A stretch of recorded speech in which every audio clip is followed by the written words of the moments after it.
Never interrupt your enemy when he is making a mistake. Have you ever noticed how aggressive people seem powerful until you stop reacting?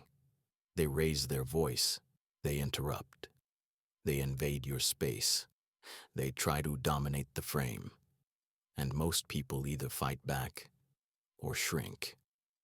But what if the real power move isn't confrontation, it's control? Aggression is often theater, and if you understand the psychology behind it, you stop being the audience. If you value mastering power without noise, subscribe. Because here, we don't teach you to shout louder, we teach you to think sharper. First, understand this. Aggression is usually insecurity in motion. Secure people don't need to dominate every interaction. Secure people don't raise their voice to win arguments. Secure people don't rush to overpower. Aggression is often a tactic, sometimes conscious, often not, to destabilize you. Why? Because when you become emotional, you become predictable. So the first rule, never reward aggression with reaction. If someone raises their voice and you match it, you've entered their arena. Instead, lower yours. It sounds simple. It's devastatingly effective.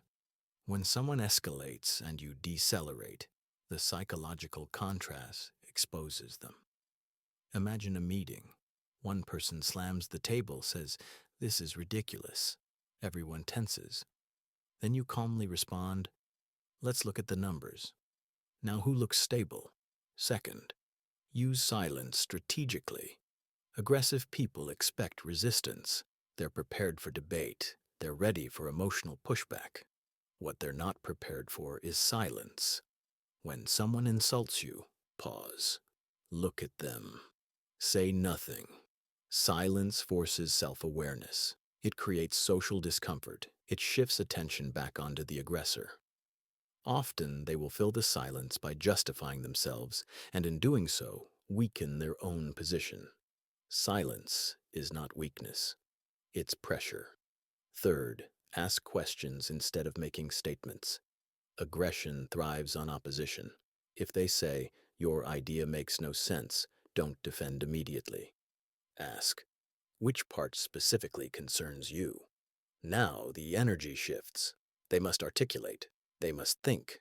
They must slow down. Questions move the interaction from emotion to structure, and structure is the enemy of uncontrolled aggression. Fourth, detach from ego. Aggressive people often test your pride. They provoke to see if you'll defend your image. But if you don't need to win every exchange, you become hard to manipulate. Someone says, "You clearly don't understand this." You respond, "Maybe I'm missing something. Explain your view." That response does two things. It signals confidence, and it removes their leverage. Because true dominance is not proving you're right, it's staying unshaken. Fifth, control your body language. Before words, there is posture. Aggressive individuals scan for physical cues.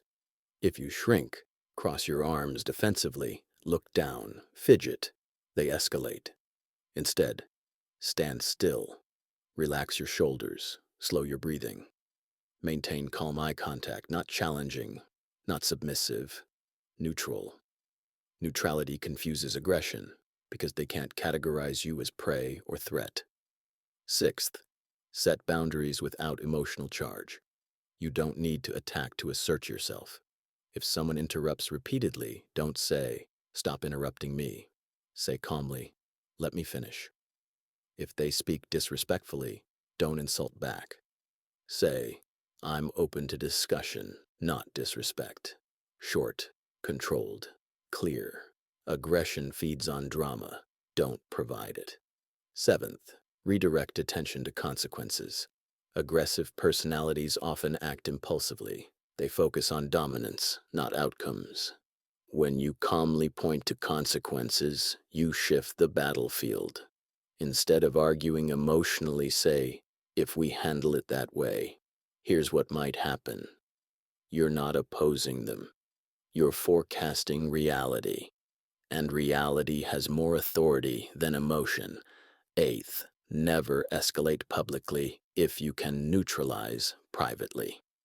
Public confrontation forces people to defend their ego. Private conversations lower resistance. If someone is consistently aggressive, speak to them one-on-one.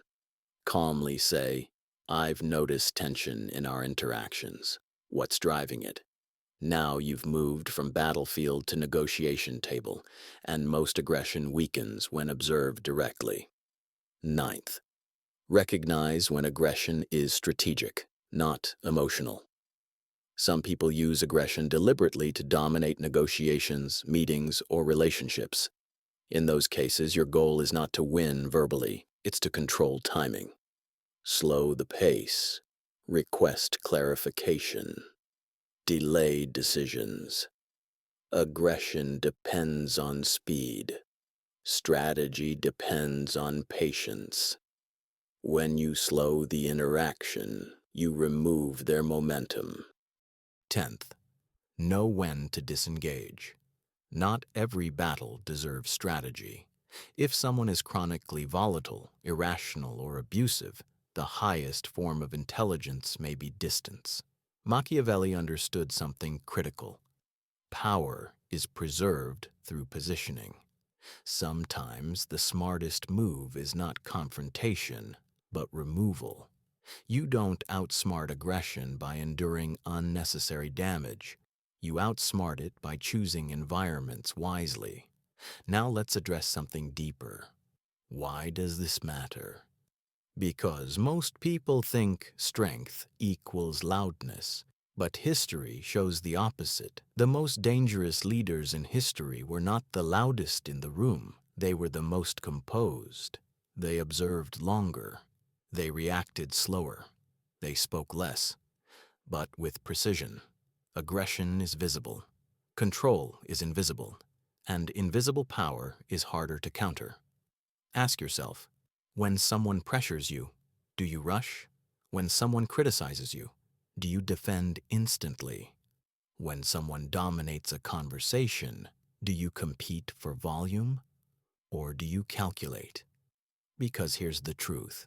If someone can control your emotional state, they control the interaction. But if you control your state, you control the frame. And the frame decides the outcome. Outsmarting aggression is not about humiliation. It's about composure. It's about understanding that loud energy burns fast, while strategic calm compounds. Imagine two individuals in conflict. One shouts, gestures wildly, interrupts. The other listens, takes notes, responds briefly. After 10 minutes, who appears more credible? Who appears more stable? Who would you trust with responsibility? Authority is not claimed, it's perceived, and perception is shaped by contrast. When you remain calm against aggression, you create contrast. When you ask structured questions against chaos, you create contrast. When you enforce boundaries without anger, you create contrast. Contrast builds authority, and authority neutralizes aggression. So the next time someone tries to overpower you, don't think, "How do I fight back?" Think, "How do I control the temperature of this interaction?" Lower your voice, slow your pace, shorten your sentences, ask questions, pause longer than comfortable. Watch what happens. Often aggression collapses under its own weight when it fails to provoke reaction. And when it doesn't, you still maintain control over yourself. And that is the one domain no one can dominate without your permission. Remember, the goal is not to win arguments. It's to win positioning. It's not to defeat people. It's to prevent them from destabilizing you. Because in the end, power is not about who shouts louder. It's about who remains unshaken. And the unshaken person always outlasts the aggressive one.